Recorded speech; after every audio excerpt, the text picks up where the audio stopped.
Okay students, let's talk about ellipse. Ellipse के बारे में बात करते हैं कि एलिप्स क्या होता है और what do we know about ellipse. Ellipse, अगर मैं आपसे सबसे पहले बात करूं तो एक्सेंट्रिसिटी इसकी लेस देन 1 होती है।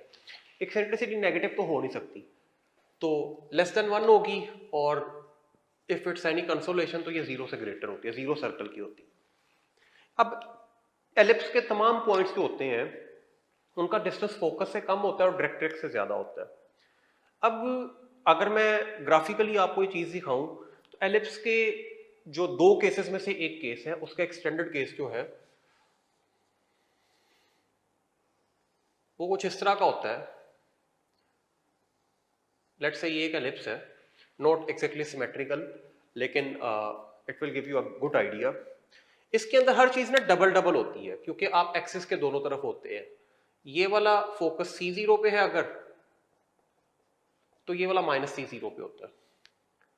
इसका एक डायरेक्ट्रिक्स इस साइड पे होता है और एक डायरेक्ट्रिक्स इस साइड पे होता है। दो डायरेक्ट्रिक्सेस होते हैं और दो ही फोकस होते हैं। इसको F प्राइम भी कह लेते हैं क्योंकि ये दो हैं। उसके बाद बाकी definitions more or less same है। वो लाइन जो कि परपेंडिकुलर टू डायरेक्ट्रिसेस होती है और पासिंग थ्रू फोसाई होती है, फोकस का प्लूरल फोसाई कहलाता होता है, उस लाइन को हम कहते होते हैं मेजर एक्सिस। मेजर एक्सिस वो लाइन होती है जो परपेंडिकुलर टू, मैं अगर यहां पे लिख भी दूं, perpendicular to DTX and through foci, foci में से पास करती हुई वो लाइन। उसके बाद वो पॉइंट्स जहां पे मेजर एक्सिस एलिप्स को क्रॉस करती है या एलिप्स को कट करती है या इंटरसेक्ट करती है, उन पॉइंट्स को हम कहते होते हैं वर्टिसेस। ये A और A प्राइम जो है ये इसके वर्टिसेस हैं। अगर एक A0 पे है तो दूसरा माइनस A0 पे होगा। अब अगर आप वर्टिसेस का मिड पॉइंट निकालें या फोसाई का मिड पॉइंट निकालें या डायरेक्ट्रिसेस का मिड पॉइंट निकालें, क्योंकि ये सिमेट्रिकल है तो वो सारे के सारे सेम आते हैं और वो आ जाता है 0 0 पे। और ये जो 0 0 है इसको सेंटर ऑफ एलिप्स कहते हैं। सेंटर ऑफ एलिप्स भी कहते हैं, सेंटर ऑफ सिमेट्री भी कहते हैं, क्योंकि इसके इर्द गिर्द हर चीज जो है वो सिमेट्रिकल होती है। उसके बाद वो लाइन जो कि सेंटर में से पास कर रही हो और परपेंडिकुलर टू मेजर एक्सिस हो, उसको कहते होते हैं माइनर एक्सिस। ये बेसिकली क्या है, परपेंडिकुलर टू मेजर एक्सिस है एंड थ्रू सेंटर है। उसके बाद ये माइनर एक्सिस जहां पे एलिप्स को मीट करती है, इस केस में वो 0B और 0 - B को मीट कर रही है। ये वो पॉइंट्स हैं जिनको हम कोवर्टिसेस कहते होते हैं। तो अभी अगर मैं इनका नोमेनक्लेचर यहाँ पे साइड पे लिख दूं, तो जो F और F डैश है इनको हम फोसाई कहते हैं। जो A डैश और A है या A और A डैश है इनको वर्टिसेस कहते हैं, और जो B और B डैश है इनको कोवर्टिसेस कहते हैं। I hope that is clear. उसके बाद यहाँ पे जो O है ये सेंटर है, और बाकी बातें मैंने बोर्ड पे तकरीबन लिख ही दी हैं। इसमें जो कुछ बातें हैं आपको यहाँ पे नजर आ रहा होगा कि तीन मेन वेरिएबल्स हैं जो हर चीज को कंट्रोल कर रहे हैं। एक A है जो कि सेंटर से वर्टेक्स का डिस्टेंस है, इस सेंटर से इस वर्टेक्स का डिस्टेंस ले लें या इस सेंटर से इस वर्टेक्स का डिस्टेंस ले लें, वो ये A आता है। एक B है जो सेंटर से को वर्टेक्स का डिस्टेंस है, चाहे B का कर लें चाहे -B का कर लें, वो B आता है। उसके बाद C है जो सेंटर से फोकस का डिस्टेंस है। तो इसका मतलब है दोनों वर्टिसेस का डिस्टेंस 2A है, दोनों को वर्टिसेस का डिस्टेंस 2B है, और दोनों फोसाई का डिस्टेंस जो है वो क्या है, 2C है। तो यहाँ पे तीन वेरिएबल्स हैं, उन तीन वेरिएबल्स का जो आपस में लिंक होता है जो दोनों केसेस में सेम रहेगा, ये हॉरिजॉन्टल है, इसी तरह का एक वर्टिकल केस होता है। तो ये वो बातें हैं जो दोनों में सेम रहेंगी, जिसमें सबसे पहली है कि C² इक्वल होता है A² - B² के, this will remain the same. उसके बाद A हमेशा B से बड़ा होगा, this will also remain the same. उसके बाद जो लेंथ ऑफ मेजर एक्सिस है वो 2A के इक्वल होती है। इसी तरह अगर मैं नीचे लिख दूं वो बातें जो दोनों में सेम है, जो लेंथ ऑफ माइनर एक्सिस है वो 2B के इक्वल होती है। ये बड़े इंपॉर्टेंट रिजल्ट्स हैं, this one and this one, क्योंकि ये दोनों में सेम होते हैं। उसके बाद हमेशा एक्सेंट्रिसिटी C/A होती है। अब क्योंकि ए जो है वो बी से भी बड़ा है, सी से भी बड़ा है, तो अगर सी छोटा होगा ए बड़ा होगा तो ऑटोमेटिकली एक्सेंट्रिसिटी लेस देन 1 आ जाएगी। उसके बाद यहां तक अगर बात समझ आ गई हो, जो एक और सेम चीज है that is length of latus rectum जो है, इसमें by the way latus rectum भी दो होते हैं, एक इस फोकस पे और एक इस फोकस पे, डेफिनेशन उसकी वही है जो आपने भी पैराबोला में पढ़ी है। तो लेंथ ऑफ लेटस रेक्टम दोनों केसेस में होती है 2b² over a and that is also controlled by b and a। आपने देखा यहाँ पे हर चीज जो है वो डिपेंडेंट है a b और c के ऊपर। अब इनका आपस में जो लिंक है वो भी बता दिया आपको। इसके बाद इसके दो केसेस हैं, डेफिनेशन भी क्लियर हो गई। उन दो केसेस को टेबल की फॉर्म में देख लेते हैं, उसके बाद इसके कुछ क्वेश्चंस कर लेते हैं। तो अभी मेरे पास यहाँ पे इसके जो दो केसेस बनते हैं,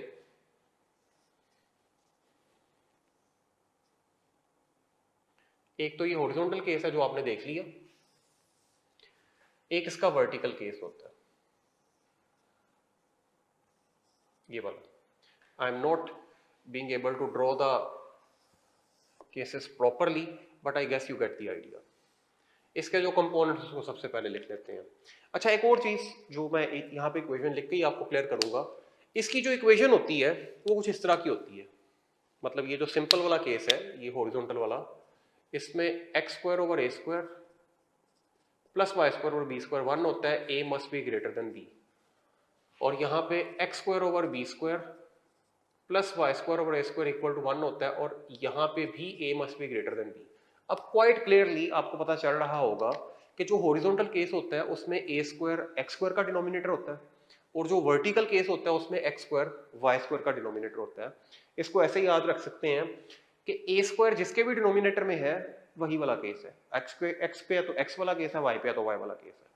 दूसरी बात, अगर आपको इक्वेशन दे दी जाए तो उसमें से जो बड़े वाली वैल्यू होगी हमेशा वो a² होगी, जो छोटे वाली वैल्यू होगी वो b² होगी। इसके मेन कंपोनेंट्स को लिख लेते हैं जी।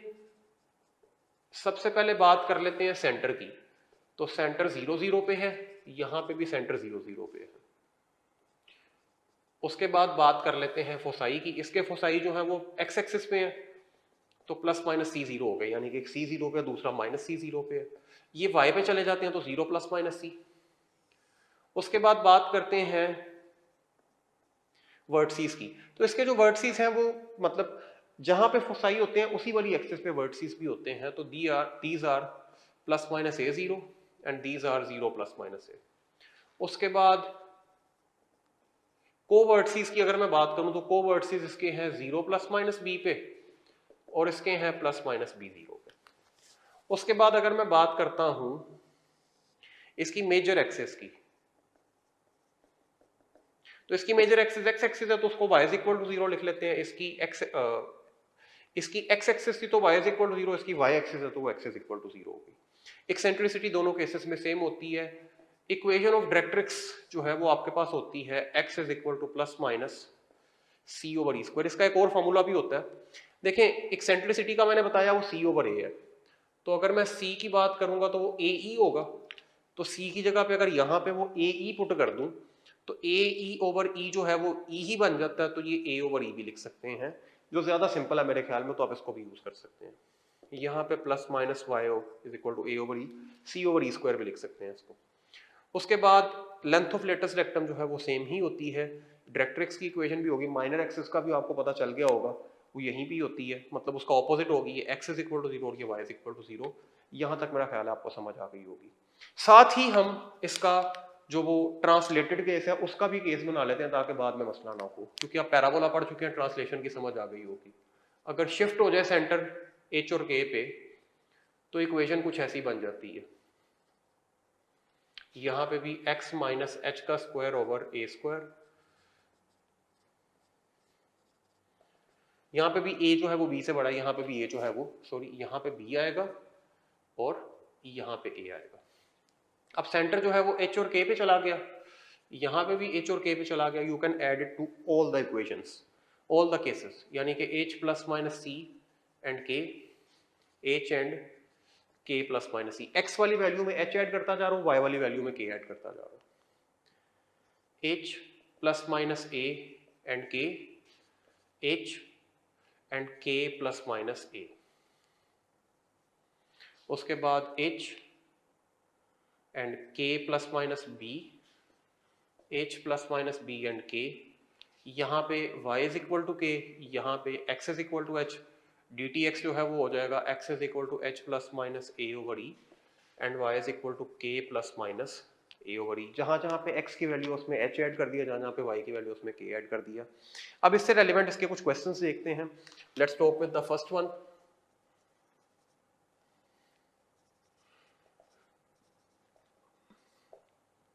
मैं बात करता हूँ जी एक्सेंट्रिसिटी ऑफ एलिप्स की, और एलिप्स की इक्वेशन है x square over 16 plus Y square over 9 is equal to 1।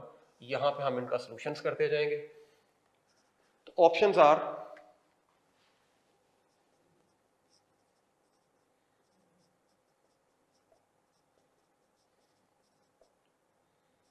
0। तो देखें एक्सेंट्रिसिटी का फॉर्मूला होता है c ओवर a, तो यहाँ पे पहले मुझे c निकालना पड़ेगा, फिर उसके बाद हम c ओवर a निकालेंगे। तो जो दोनों में से बड़े वाली वैल्यू होती है वो a स्क्वायर होती है, तो a square is 16, b square is 9, तो c स्क्वायर आपको अभी बताया है वो a square minus b square, यानी कि 16 माइनस 9 तो वो 7 आ जाएगा। Eccentricity is c over a, यानी कि इसका स्क्वायर रूट अंडर रूट 7 हो गया और इसका स्क्वायर रूट 4 हो गया, तो under root 7/4 C option is correct answer. I hope you get it. उसके बाद एक और क्वेश्चन मैं आपसे पूछता हूं, distance between foci of 3x square plus 4y square is equal to 12 is. इसके फोसाई का डिस्टेंस आपने बताना है। ऑप्शंस आर 2, 1/2, 1 या डी पे है नन ऑफ दीज। पहले तो मुझे इस इक्वेशन को सिंप्लीफाई करना पड़ेगा। सिंप्लीफाई मैं कैसे करता हूं, मैं इसको दोनों साइड पे 12 पे डिवाइड करवा देता हूं, तो x square by 4 plus Y square by 3 is equal to 1। मतलब अगर दोनों साइड्स को 12 पे डिवाइड कर दूं स्टैंडर्ड केस बनाने के लिए, तो आपके पास ये केस बन जाता है, this is a square, this is b square, तो c स्क्वायर आ जाएगा 4 माइनस 3 यानी कि 1। आपको पहले बताया है कि दोनों फोसाई का जो डिस्टेंस होता है वो 2c होता है, दोनों फोसाई का जो डिस्टेंस है दैट इज 2c। तो यानी कि आपने c की वैल्यू जो 1 आएगी उसको डबल कर देंगे तो ये 2 इसका आंसर हो जाएगा। I hope that is clear too. उसके बाद मैं आपसे पूछता हूं,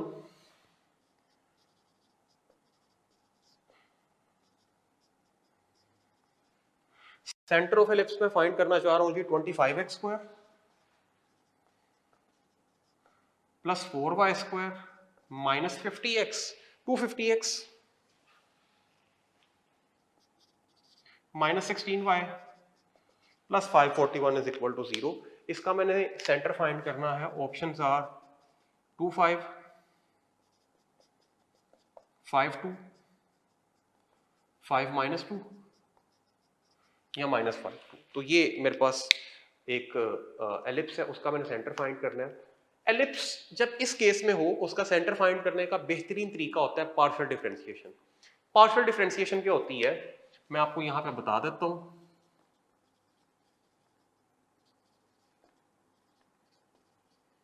it's a very important shortcut. अगर इसका आपने सेंटर निकालना तो हम पार्शियल डेरिवेटिव यूज करेंगे। पार्शियल डेरिवेटिव मैं वर्बली बता रहा हूं। पार्शियल डेरिवेटिव होता है कि जब पार्शियल डेरिवेटिव लेते हैं तो एक वेरिएबल को डिफरेंशिएट कर देते हैं, दूसरे को कांस्टेंट मान लेते हैं। मतलब जब मैं इसको पार्शियली डिफरेंशिएट करूंगा x के लिहाज से तो y मेरे लिए कांस्टेंट है, फिर जब मैं y के लिहाज से करूंगा तो x मेरे लिए कांस्टेंट है। It is very easy. देखिए जब मैं इसको x के लिहाज से डिफरेंशिएट कर रहा हूं y कांस्टेंट, तो x के लिहाज से डिफरेंशिएट करूंगा तो क्या हो जाएगा, पावर रूल के जरिए 50x 4y square is 0 minus 250 x का डेरिवेटिव 1, ये दोनों कांस्टेंट है तो 0 हो गए, दिस इज इक्वल टू 0। जब y के थ्रू करूंगा तो x कांस्टेंट है, 4y का स्क्वायर दिस इज 8y, उसके बाद 16y is minus 16 that is equal to 0। तो x की वैल्यू 5 आ जाएगी, y की वैल्यू 2 आ जाएगी, तो 5 and 2 is the centre. This is the easiest possible method to find centre of ellipse. और आगे सेंटर ऑफ हाइपरबोला भी आप ऐसे ही फाइंड कर सकते हैं। आई होप ये आपको क्लियर होगा। उसके बाद है you have to find length of latus rectum, आपने फाइंड करनी है। एलिप्स है 2x माइनस 1 का square by 4 and y plus 2 का square divided by 16 is equal to 1। Options are 2 1/2 4 या डी पे है नन ऑफ दीज। अब ये वो क्वेश्चन है जो अक्सर बच्चे गलत करते हैं, ये बुक में भी मिसकंसेप्शन होती है स्टूडेंट्स को, तो ये क्वेश्चन वो है जो अक्सर स्टूडेंट्स गलत करते हैं। तो उसको सही तरीके से कैसे किया जा सकता है? गलती क्या करते हैं बच्चे, वो समझते हैं ये बी स्क्वायर है ये ए स्क्वायर है, जैसे जबकि ऐसा नहीं है। बी स्क्वायर और ए स्क्वायर आप सिर्फ तब फाइंड कर सकते हैं जब एक्स और वाई के कोएफिशिएंट्स 1 हो, यानी कि पहले आपको एक्स और वाई के कोएफिशिएंट्स को 1 बनाना पड़ेगा, उसके बाद आप बी स्क्वायर और ए स्क्वायर फाइंड करेंगे। तो वो कैसे मैं 1 बना सकता हूँ? पहले इसमें से मुझे 2 कॉमन करना पड़ेगा, तो मैं इसको पहले यूं लिखूंगा, अगर 2 कॉमन कर दूंगा तो x माइनस 1/2 का होल स्क्वायर डिवाइडेड बाय 4 और y प्लस 2 का square divided by 16 is equal to 1। अब ये जब 2 का स्क्वायर इस 4 से कैंसिल होगा तो 1 बचेगा, तो मेरे पास अल्टीमेट इक्वेशन आ जाती है x माइनस 1/2 का स्क्वायर डिवाइडेड बाय 1 और y प्लस 2 का square divided by 16 that is equal to 1। Now this is a square, this is b square. अगर आप पहले b की वैल्यू गलत लेते तो सब कुछ गलत हो जाता। तो लेंथ ऑफ लेटेस्ट रेक्टम आपको पता है वो इक्वल होती है 2b स्क्वायर ओवर a के। b स्क्वायर इज 1 और a की वैल्यू जो है 4 है, तो 2/4 वो 1/2 बन जाता है, तो 1/2 is the right answer. I hope यहां तक आपको क्लियर हो गया होगा। स्टूडेंट्स एक और क्वेश्चन देखें, एलिप्स से रेलेवेंट ही है।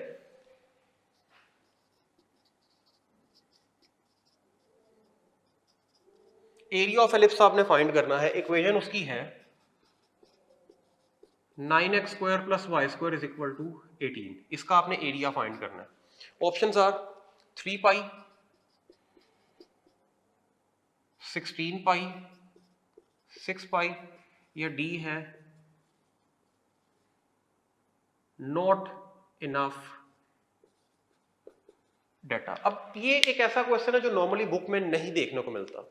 एलिप्स का जो एरिया होता है वो आप याद रख लें, वो पाई ए बी होता है। ये नेक्स्ट के लिए बहुत इंपॉर्टेंट है। एलिप्स का अगर आपने एरिया फाइंड करना है तो पाई ए बी के इक्वल होता है।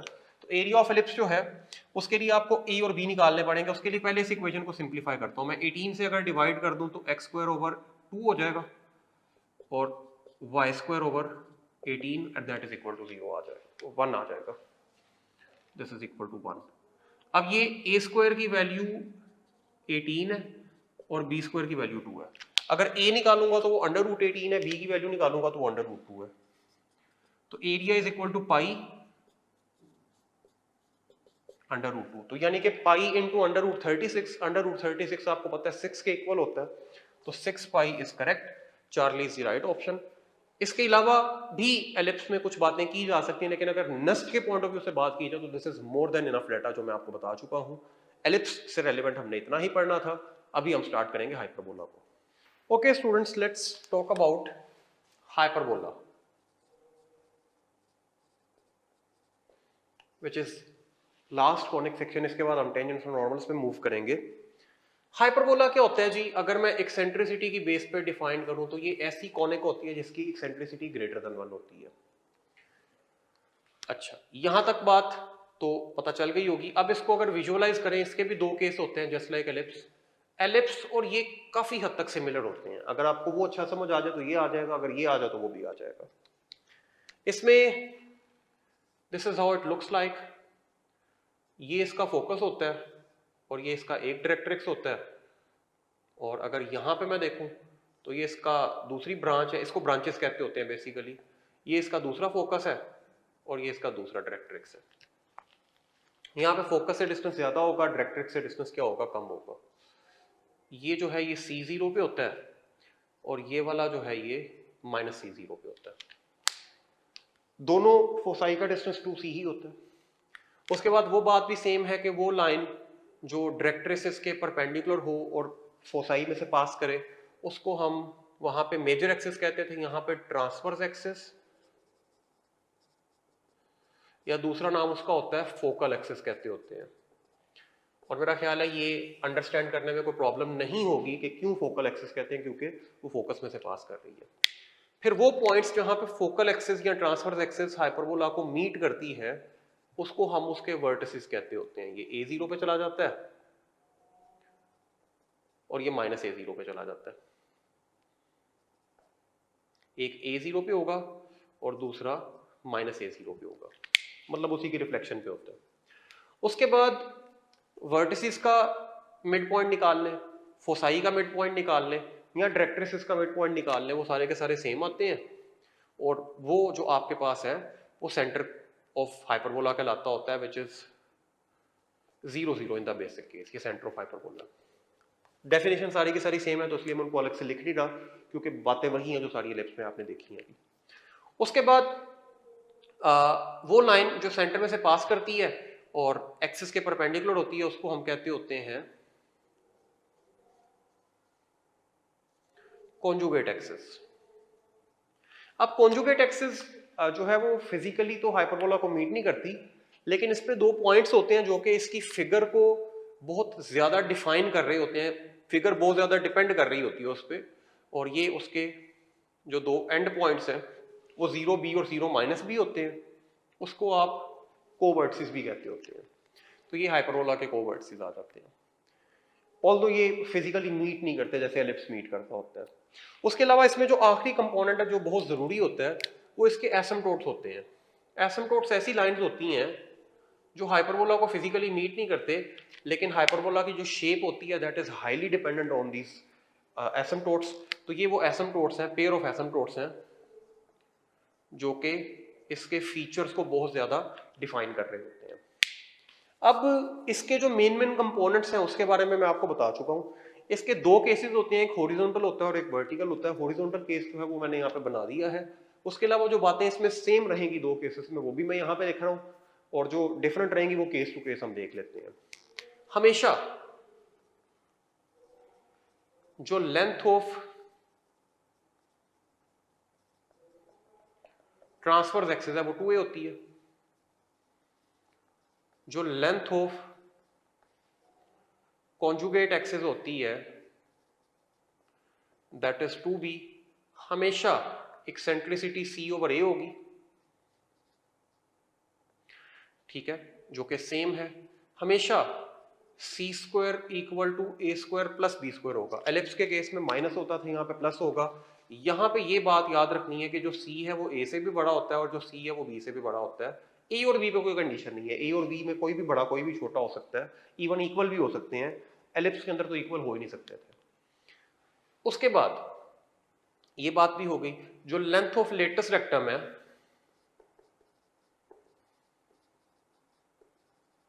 वो दोनों केसेस में 2b स्क्वायर ओवर a होती है। ये वो बातें हैं जो दोनों केसेस में सेम रहेंगी। जो दोनों केसेस में चेंज होती हैं, वेरी करती हैं पोजीशन की वजह से, उसको हम वन बाय वन देख लेते हैं। एक आपके पास हॉरिजॉन्टल केस है which looks something like this, और एक आपके पास वर्टिकल केस है which looks something like this, ठीक है जी। यहां पे अगर मैं इसके वो प्रोमिनेंट कर दूं डायरेक्ट्रिसिस और फोकस को, वो ऐसे कुछ होते हैं और यहां पे कुछ ऐसे होते हैं, ये भी इसके फोसाई है। अब सबसे पहली चीज जो होती है वो इसकी इक्वेशन होती है। तो सबसे पहले तो इक्वेशन लिख लेते हैं। इसकी इक्वेशन होती है X square over A square minus Y square over B square is equal to 1। अब यहां पे ए और बी में बड़ा छोटा कोई भी नहीं है, कोई भी बड़ा कोई भी छोटा हो सकता है। बस ये याद रखना है कि जो पॉजिटिव है उसका डिनोमिनेटर ए स्क्वायर, जो नेगेटिव है उसका डिनोमिनेटर बी स्क्वायर।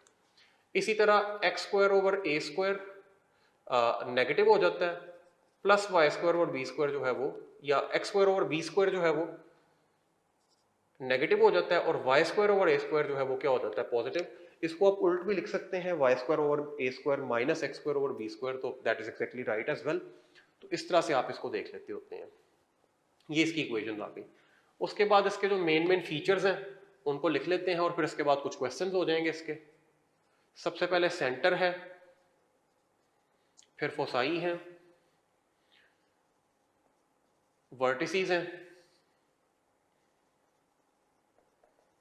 कोवर्टिसेस हैं,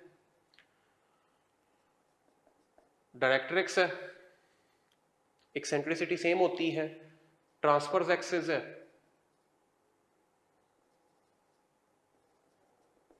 और कॉन्जुगेट ऑब्वियसली उसका ऑपोजिट होगी। उसके बाद इसके फाइनली एसिम्पटोट्स है। अब सारे कंपोनेंट्स को वन बाय वन हम स्टडी करते हैं। इस केस में जो सेंटर है वो 0 0 पे है, इस केस में भी सेंटर 0 0 पे है। फोसाई पॉजिटिव एक्स एक्सिस में है तो प्लस माइनस सी 0, वाई पे चले गए तो 0 प्लस माइनस सी, पॉजिटिव और नेगेटिव दोनों पे होते हैं। ये सेम होते हैं हमेशा सेम एक्सिस पे। उसके बाद कोवर्ट से 0 plus minus B plus minus B 0। इसके जो डायरेक्ट ट्रेसेस हैं वो आपके पास फॉर्मूला वही होता है, X is equal to plus minus C over E square भी लिख सकते हैं और X is equal to plus minus A over E भी लिख सकते हैं, वो आपको एलिप्स में भी बताया है। Y is equal to plus minus A over E या सी ओवर ई स्क्वायर भी होते हैं। ट्रांसफर्स एक्स एक्सिस है तो Y is equal to 0, Y axis है तो X is equal to 0। Asymptote की इक्वेशन होती है Y is equal to plus minus B over A X, और यहाँ पे होती है Y is equal to plus minus A over B X. I hope ये सारी बातें आपको क्लियर हो गई होंगी। उसके बाद साथ ही इसका ट्रांसलेटेड केस भी देख लेते हैं। जब सेंटर एच के पे चला जाता है तो एक्स माइनस एच का square divided by A square and Y minus K का square divided by B square. यहाँ पे हो जाता है वाई माइनस के का square divided by A square minus X minus H का square divided by B square is equal to 1 हो जाता है। सेंटर इज एच के, जहां जहां पे x है वहां पे h ऐड हो जाएगा, जहां जहां पे y है वहां पे k ऐड हो जाएगा, तो h प्लस माइनस c और k, h and k plus minus c, h plus minus a and k, h and k plus minus a, h and k plus minus b, h plus minus b and k। ये x की value है तो x is equal to plus minus a over e plus h, y is equal to plus minus a over e plus k. Transverse axis में y is equal to k, x is equal to h. It's the same pattern which we have been following since parabola. I hope आपको समझ आ रही होगी। x की value में h add होता है, y की वैल्यू में k, तो यहाँ पे मैं लिख दूंगा x minus k is equal to plus minus b over a into x minus H, और y minus k is equal to plus minus a over b into x minus H. तो ये asymptote की equation भी बन गई।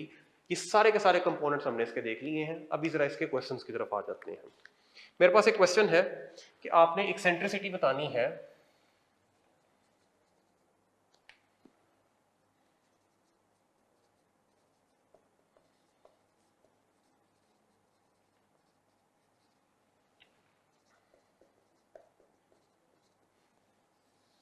इस तरफ इनके सॉल्यूशंस आ जाएंगे।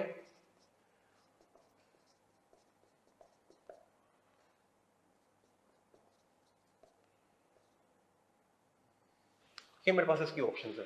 अब सबसे पहले तो मुझे इसकी इक्वेशन को थोड़ा सा मॉडिफाई करना पड़ेगा, तो मैं इसको यूं लिख लेता हूं। अगर मैं इक्वेशन को थोड़ा सिंप्लीफाई करूं, X square over 4 minus Y square over 4 is equal to 1, मैंने 4 पे डिवाइड कर दिया।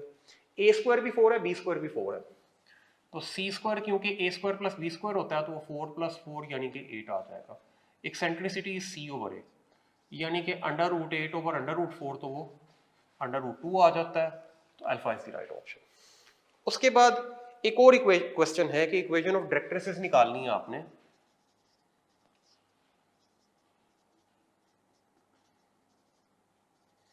आपने इक्वेशन ऑफ डायरेक्ट्रिसेस फाइंड करनी है एक्स स्क्वायर ओवर 16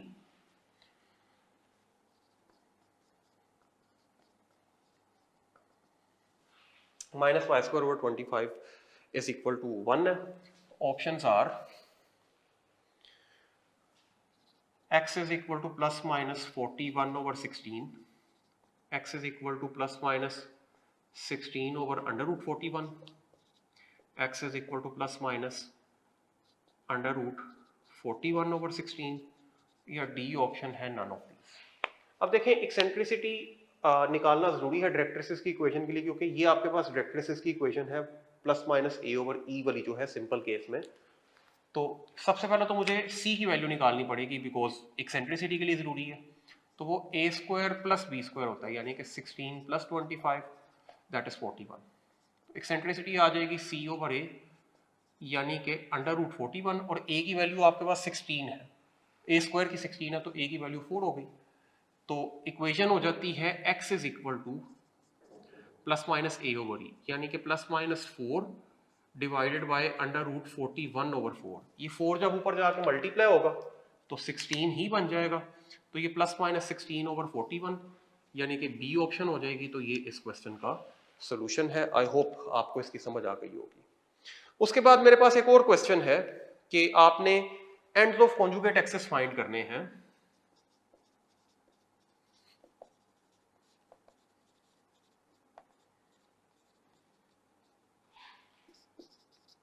हाइपरबोला की इक्वेशन आपके पास है 25x² minus 16y² is equal to 400। तो इसके आपने एंड्स ऑफ कॉन्जुगेट फाइंड करने हैं, कॉन्जुगेट एक्सेस फाइंड करने हैं। ऑप्शंस आर +-4 0, 0 +-4, +-5 0 या 0 +-5। तो मैं पहले तो इसकी इक्वेशन को थोड़ा सा स्टैंडर्ड केस में कन्वर्ट करता हूं। तो मुझे उसके लिए पहले 400 पे डिवाइड करना पड़ेगा। तो क्या हो जाएगा, x² over 25x² over 400 minus 16y² over 400 and that is equal to 1। अब अगर इसकी कैंसिलेशन की जाए तो 24 4 टाइम्स 100 होता है, तो ये 16 हो जाएगा, और 16 को 25 टाइम्स करें तो आपके पास क्या आ जाता है, 400 आ जाता है। तो this is a², this is b²। जो एंड्स ऑफ होते हैं कॉन्जुगेट एक्सेस वो b पे डिपेंड करते हैं, क्योंकि वर्टिकल केस है। तो वर्टिकल केस में कोवर्टिसेस या end of conjugate axes 0 ± b होते हैं। तो क्योंकि b² इज 25, तो b 5 आ जाएगा। क्योंकि 0 ± b है तो delta is correct. I hope ये आपको क्लियर है। अब इससे कोई भी क्वेश्चन पूछा जा सकता था। आपको कोई भी इक्वेशन देखिए, आपसे लेंथ ऑफ लेटेस्ट एटम पूछी जा सकती है, एसिम्प्टोट की इक्वेशन पूछी जा सकती है। द पॉइंट इज कि अगर आपको कॉन्सेप्ट क्लियर है, आपको पता है कि किस चीज को क्या कहते हैं, तो आप सब कुछ फाइंड कर सकते हैं। इसमें मेन चीज है इस टेबल को अच्छे तरीके से माइंड में रखना। आई होप आपको इसकी समझ आई होगी। अभी हम मूव कर रहे हैं अपने नेक्स्ट टॉपिक पे, which is tangents and normals. Students, let's talk about 6.7 exercise. इसमें जो टॉपिक का टाइटल है that is tangents and normals. अब टेंजेंट की इक्वेशन अगर आपने बनानी है किसी कॉनिक पे, कंडीशन इसके पॉइंट उस कॉनिक के ऊपर लाई करना चाहिए। मैं यहां पे लिख देता हूं कि if Px1 and y1 lies on a conic or any curve, then equation of tangent आपको क्या करना पड़ता है। इक्वेशन ऑफ टेंजेंट के लिए आपको क्या करना पड़ता है, आप कुछ रिप्लेसमेंट्स करते हैं। मतलब अगर x है तो उसकी जगह कुछ और पुट कर देंगे, y है तो कुछ और पुट कर देंगे। यानी कि अगर आपके पास लिखा होगा x² तो आप उसकी जगह पुट कर देंगे x × x1। अगर लिखा हुआ है y² तो उसकी जगह पुट कर देंगे y × y1। अगर सिंपल x है तो 1/2 x + x1, सिंपल y है तो 1/2 y + y1। अगर xy हो तो 1/2 xy1 + x1y हो जाता है। तो these are the replacements you make to a equation if the point is lying on the boundary of that curve or conic। तो फिर आप ये वाले रूल्स यूज कर सकते हैं, ठीक है। तो इक्वेशन ऑफ टेंजेंट के लिए हमें ये करना पड़ता है। जैसे कि मेरे पास एक क्वेश्चन है कि equation tangent on 1 2 on parabola x² is equal to y - 1 is। इस पॉइंट पे मैंने इक्वेशन ऑफ टेंजेंट फाइंड करनी है, x² is equal to y - 1। तो ऑप्शंस मेरे पास हैं 2x + y0, 2y - x0, 2y + x0 या 2x - y0। नाउ एक तो इजी अप्रोच जो मैं आपको बताने लगा हूं वो ये है कि आप x² की जगह पे x × x1 पुट कर दें, x × x1। बिफोर दैट ये चेक कर लें कि पॉइंट इस कर्व पे लाई भी करता है कि नहीं करता। यानी कि जब x की जगह 1 पुट करता हूं तो 1 और y की जगह पे 2 आता है जो कि आता है, तो यानी कि ये पॉइंट उस कर्व पे लाई करता है। तो ये फॉर्मूला इधर लग सकता है। x² की जगह पे मैं लिखूंगा x × x1, सिंपल y है उसकी जगह पे लिखूंगा y + y1, और ये -1 वैसे ही रहा। अब x1 is this and y1 is this, it's as simple as that. आप इसमें ये पॉइंट पुट कर दें, ये x हो जाएगा जब x1 की जगह पे 1 आएगा, और ये y + 2 हो जाएगा और साथ -1 है। ये 2 जब इधर अंदर मल्टीप्लाई हो जाएगा तो y/2 प्लस 1 माइनस 1 हो जाएगा, ये कैंसिल हो गया, तो 2x is equal to y है, या 2x minus y is equal to 0। तो this is how you can find equation of tangent if the point lies on the curve. किसी भी केस में इक्वेशन हो तो आप उसको इस तरह से रिप्लेसमेंट्स करके कर सकते हैं। व्हाट इफ हमें कहा जाए कि इक्वेशन ऑफ नॉर्मल निकालने, तो नॉर्मल जो है वो थोड़ा सा एक्सटेंसिव प्रोसेस होता है। नॉर्मल के लिए पहले मुझे स्लोप ऑफ टेंजेंट निकालनी पड़ती है, फिर मैं स्लोप ऑफ नॉर्मल बना के इक्वेशन बनाता हूँ। जैसे कि देखें, इसको डिफरेंशिएट करूंगा तो मुझे स्लोप ऑफ टेंजेंट मिलेगी। ये कॉन्सेप्ट आप डिफरेंशिएशन में पढ़ के आए होते हैं, यानी कि अगर मैं इसको डिफरेंशिएट कर दूं तो मेरे पास आ जाता है 2x that is equal to dy/dx। अगर इसकी स्लोप बनानी है, इस पॉइंट पे स्लोप फाइंड करनी है, तो मुझे x की जगह पे 1 पुट करना पड़ेगा। तो स्लोप जो टेंजेंट की है वो आ जाएगी 2 × 1 यानी कि 2 आ गई। अब ये टेंजेंट की स्लोप है। नॉर्मल की स्लोप के लिए, अब टेंजेंट और नॉर्मल क्योंकि परपेंडिकुलर होते हैं तो नॉर्मल की स्लोप -1/2 हो जाएगी, बिकॉज दोनों का प्रोडक्ट क्या आना चाहिए, -1। चैप्टर 4 में ये चीज आप पढ़ चुके हुए हैं। ये स्लोप है, ये पॉइंट है, इससे फिर आप इसकी इक्वेशन बनाते हैं। That's an extensive process. Method more or less यही होता है, लेकिन ये है कि आप उसको फिर थोड़ा सा डिफरेंट वे में करते होते हैं। तो नॉर्मल की इक्वेशन आप ऐसे बनाते हैं, टेंजेंट की इक्वेशन ऐसे बनाते हैं। किसी भी कर्व पे हो आप इसको बहुत इजीली कर सकते हैं। I hope we are clear about this. उसके बाद एक बड़ा इंपॉर्टेंट टॉपिक है, दैट इज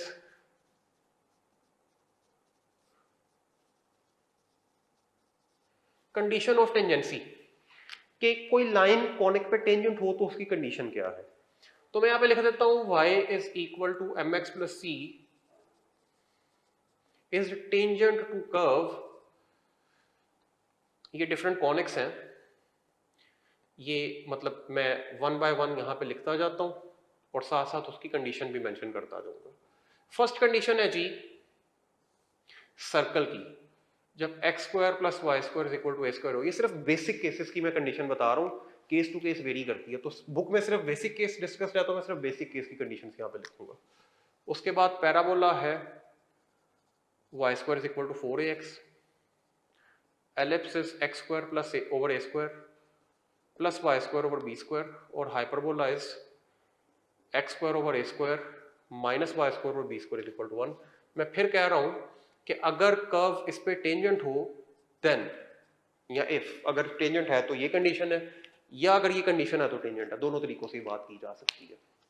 तो अगर ये लाइन इस पे टेंजेंट है तो फिर कंडीशन ये होती है कि c² is equal to a² into 1 plus m²। यहाँ पे c लाइन का y इंटरसेप्ट है, a जो है वो सर्कल का रेडियस है, और m जो है वो लाइन की क्या है, स्लोप है। उसके बाद अगर पैराबोला की बात की जाए तो c इक्वल हो जाता है a ओवर m के। अगर एलिप्स की बात की जाए तो c² इक्वल हो जाता है a² m² प्लस b² के। और अगर हाइपरबोला की बात की जाए तो c² इक्वल हो जाता है a² m² माइनस b² के। ये मेरे पास क्या है, कंडीशन ऑफ टेंजेंसी है। अब ये कंडीशन ऑफ टेंजेंसी एक तो खुद बड़ा इंपॉर्टेंट एमसीक्यू है।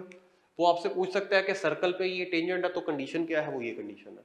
या इस पे क्वेश्चन कुछ इस तरह से भी आ सकता है, जैसे कि मैं आपसे पूछने लगा हूं कि y is equal to 3x plus c is tangent to x² plus y² is equal to 9, then condition क्या है जी, मतलब आपने c की वैल्यू फाइंड करनी है। ये c की वैल्यू की बात हो रही है कि c किसके इक्वल है। ऑप्शंस हैं 10√3, उसके बाद -10√3, 3√10, और डी ऑप्शन है both A and B. First things first, आपको पहचानना पड़ेगा कि ये कॉनिक है कौन सी। तो ये तो देखते ही पता चल जाता है कि ये सर्कल की इक्वेशन है। अब अगर सर्कल की इक्वेशन हो तो उसको टैकल करना बहुत ही आसान काम होता है। सर्कल की इक्वेशन है तो उसके जरिए हम इसको कैसे टैकल कर सकते हैं। यहाँ पे देखें सर्कल की इक्वेशन है तो सबसे पहले देखें a² यहाँ पे 9 के इक्वल है, जो m है वो 3 के इक्वल है, और जो c है वो c के इक्वल ही है। फिर हम देखेंगे कंडीशन ऑफ टेंजेंसी होती क्या है। c² होता है जी a² into 1 plus m²। Let's put the values. a² की वैल्यू 9 है, 1 इज 1, और m की वैल्यू 3 है तो उसका स्क्वायर 9 हो जाएगा, तो 9 इंटू 10 हो जाता है। अब ये वैल्यू है c² की, मुझे वैल्यू चाहिए c की, तो वो आपके पास हो जाएगी स्क्वायर रूट 9 इंटू 10 जो कि प्लस माइनस 3/√10 हो जाता है। प्लस माइनस 3/√10 में से एक वैल्यू मौजूद है, ये दो वैल्यू जो हैं ये गलत है, तो that is why C is the right option. अब इस तरह का क्वेश्चन दूसरे वे में भी पूछा जा सकता था, मतलब हाइपरबोला के लिए भी पूछा जा सकता है, एलिप्स के लिए भी पूछा जा सकता है। That is something I am leaving for you people for doing yourself as an assignment, या टेस्ट की डिस्कशन के अंदर भी इस तरह का क्वेश्चन आएगा। I hope condition of tangency और equation of tangents and normals आपको समझ आ गए होंगे। Students, let's talk about the next topic, which is translation and rotation of axes.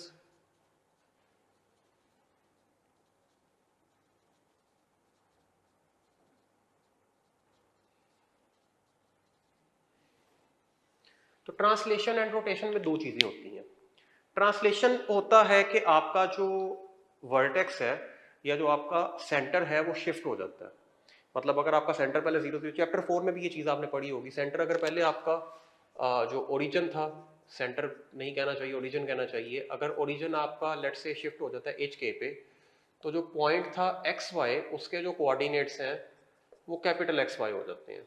इनका जो आपस में लिंक है, x इक्वल होता है x माइनस एच के और y इक्वल होता है y माइनस के के। तो ये पहले आपने पॉइंट के लिए ये चीज डिस्कस की थी, अभी आप ये चीज डिस्कस करेंगे कॉनिक के लिए। ये बेसिक सी बात होती है, आपको केसेस बता दिए जाते हैं कि मतलब सेंटर यहाँ पे शिफ्ट हुआ तो पॉइंट की ट्रांसलेशन करें, तो वो आप लोग देख लेते होते हैं। इस पर मैंने क्वेश्चन कोई नहीं बनाया क्योंकि इसकी ऑलरेडी प्रैक्टिस आपकी होती है। उसके बाद बात कर लेते हैं रोटेशन की। तो रोटेशन के अंदर दो केसेस होते हैं।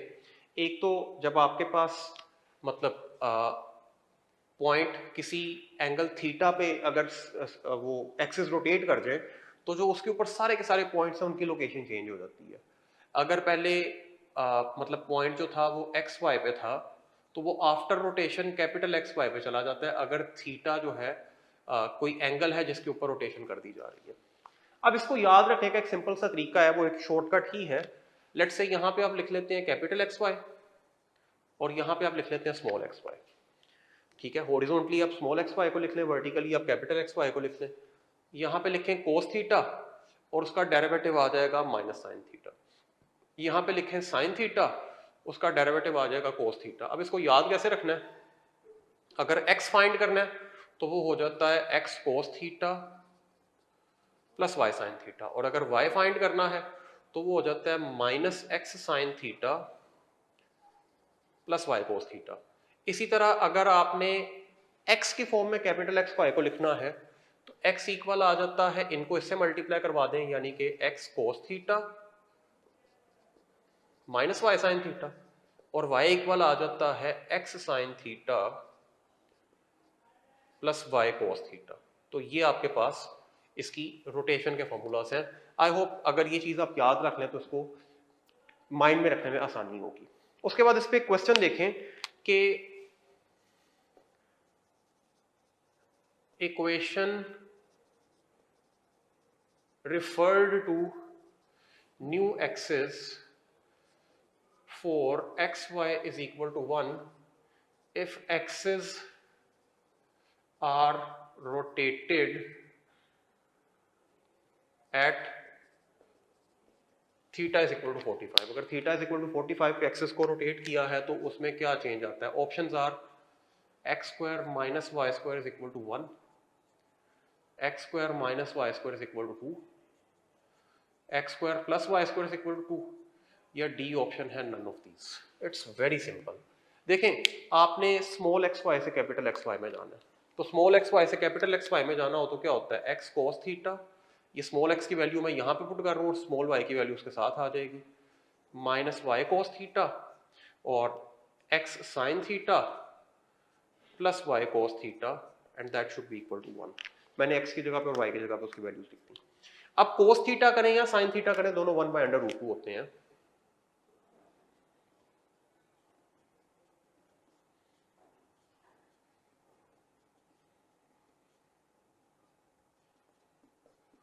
That is equal to 1। ये 1/√2 बाहर निकाल लें, x माइनस वाई आ गया, ये चीज आ जाती है, और यहां से भी 1/√2 बाहर निकाल लें तो x प्लस वाई आ जाता है, that is equal to 1। 1/√2 1/√2 becomes 1/2, उसको अगर राइट साइड पे ले आऊँ तो X square minus Y square is equal to 2, यानी कि ये इक्वेशन एक्चुअली में हाइपरबोला की इक्वेशन है। उसको आपने क्या किया हुआ है, रोटेट किया हुआ है एंगल 45 पे, अगर ना किया होता तो वो इक्वेशन कुछ इस तरह की होती। आई होप ट्रांसलेशन और रोटेशन में कोई मसला नहीं रहा होगा। उसके बाद हमारा लास्ट टॉपिक है, that is general equation of degree 2।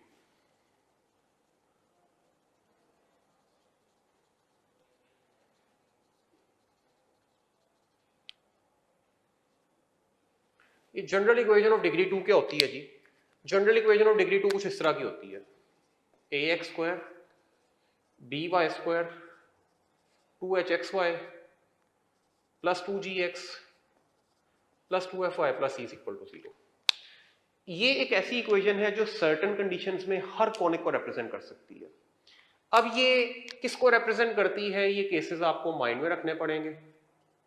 Represents, पहला केस जो है वो होता है पेयर ऑफ स्ट्रेट लाइंस, जो आप चैप्टर 4 में पढ़ के आए हैं। वो पेयर ऑफ स्ट्रेट लाइंस तो थी, लेकिन स्ट्रेट लाइन थ्रू ओरिजिन थी। ये कहीं से भी पास कर सकती हैं पेयर ऑफ स्ट्रेट लाइंस, और इसका एक खास नाम होता है, इसको डीजनरेट कॉनिक भी कहते हैं।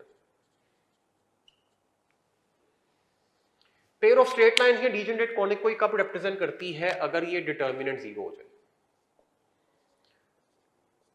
इसको याद रखना बड़ा सिंपल है, एबीसी को डायगोनल में लिखें, जी जो है वो सिमेट्रिकल है, तो इधर जी है तो इधर भी जी होगा, इधर एफ है तो इधर भी एफ होगा, इधर एच है तो इधर भी एच होगा, ये डिटर्मिनेंट 0 के इक्वल आ जाता है। अगर ये डिटर्मिनेंट 0 के इक्वल ना आए, मतलब ये तो आपने डिटर्मिनेंट हमेशा फाइंड करना ही करना है। अगर ये डिटर्मिनेंट 0 के इक्वल नहीं आता तो फिर आपने अगली बात पे जाना है, डायरेक्ट अगली चीज फाइंड नहीं करनी। फिर आप फाइंड करेंगे जी H square minus A B. वो जो H square minus A B है वो इधर से जो कंपोनेंट्स निकालने हैं उसी से होता है। अब या तो ये पॉजिटिव आता है या नेगेटिव आता है या 0 आता है। पॉजिटिव आएगा तो इट्स हाइपरबोला, नेगेटिव आएगा तो या तो एलिप्स है या सर्कल है, और अगर 0 आ जाए तो फिर ये क्या होता है, फिर ये पैराबोला होता है। लेकिन मैं फिर कह रहा हूं कि पहले डिटर्मिनेंट, उसके बाद इस स्टेप पे आना, डायरेक्ट नहीं आना होता। अब एक चीज आपने देखी होगी कि अभी तक आपने किसी भी कॉनिक की इक्वेशन में एक्स वाई नहीं देखा था।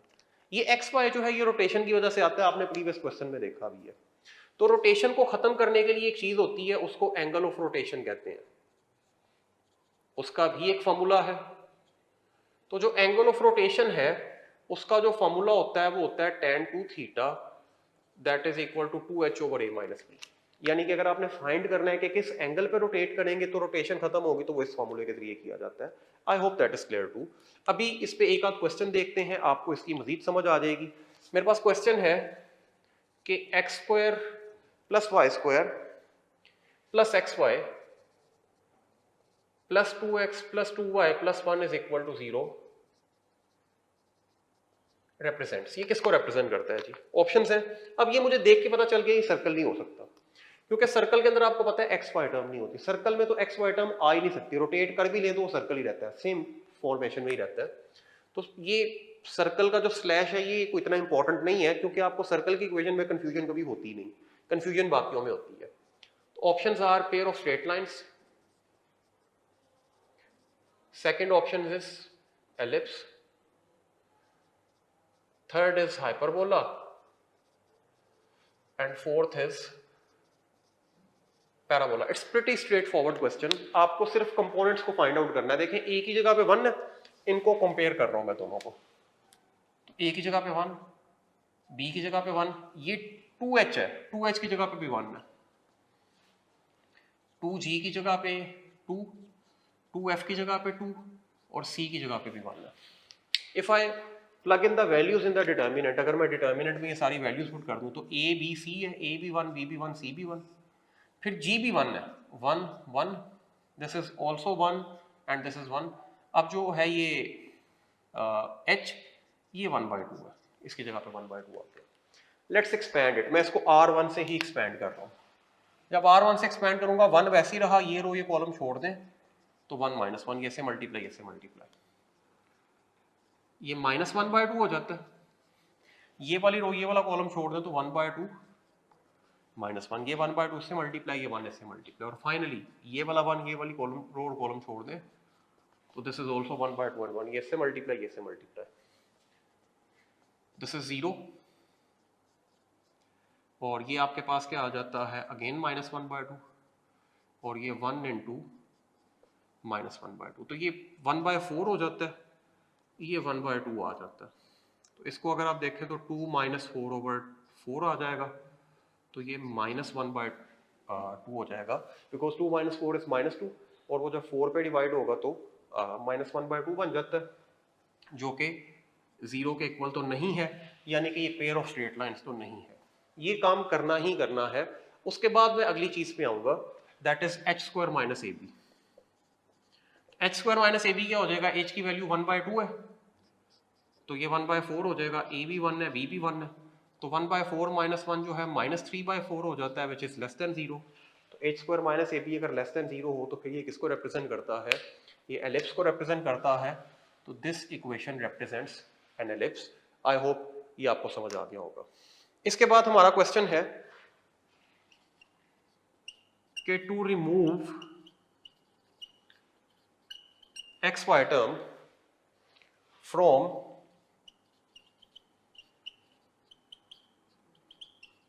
(6√3xy + 13y²)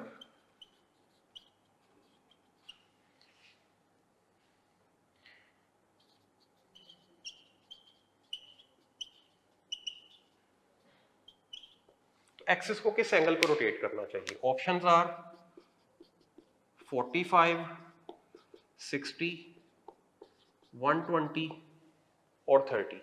तो आपको पता लगाना है कि किस एंगल पे एक्सिस को रोटेट करना चाहिए। अब एंगल ऑफ रोटेशन जो है वो ये होता है, तो यानी कि tan 2 theta should be equal to 2h। 2h होता है एक्स वाई का कोएफिशिएंट विच इज -6√3 और a - b, a is 7, b is 13, तो -6√3 ओवर -6, ये -6 से कैंसिल, तो √3। अब tan की वैल्यू √3 आती है 60 पे, यानी कि 2 थीटा जो है वो 60 के इक्वल है। अक्सर बच्चे गलती करते हैं, इसी को आंसर लगा देते हैं, हालांकि मुझे 2 थीटा की वैल्यू नहीं चाहिए, मुझे थीटा की वैल्यू चाहिए, तो थीटा की वैल्यू यहाँ पे क्या है 30 होगी, and that is the answer to this question. I hope आपको ये सारी बात समझ आ गई होगी। चैप्टर 6 को अगर मैं एक सम अप करूं 2 मिनट के अंदर, तो सबसे पहले हमने 1 बाय 1 कॉन्वेक्स को देखा, उसके बाद हमने टेंजेंट एंड नॉर्मल को देखा, फिर ट्रांसलेशन एंड रोटेशन को देखा, और उसके बाद जनरल इक्वेशन को देखा। आई होप ये सारी बातें आपको समझ आ गई होंगी। अगर नहीं आई तो काइंडली लेक्चर को दोबारा सुने। This lecture is more than enough to get you through NET। I hope ये एक अच्छा सेशन रहा होगा। Hope to see you next time.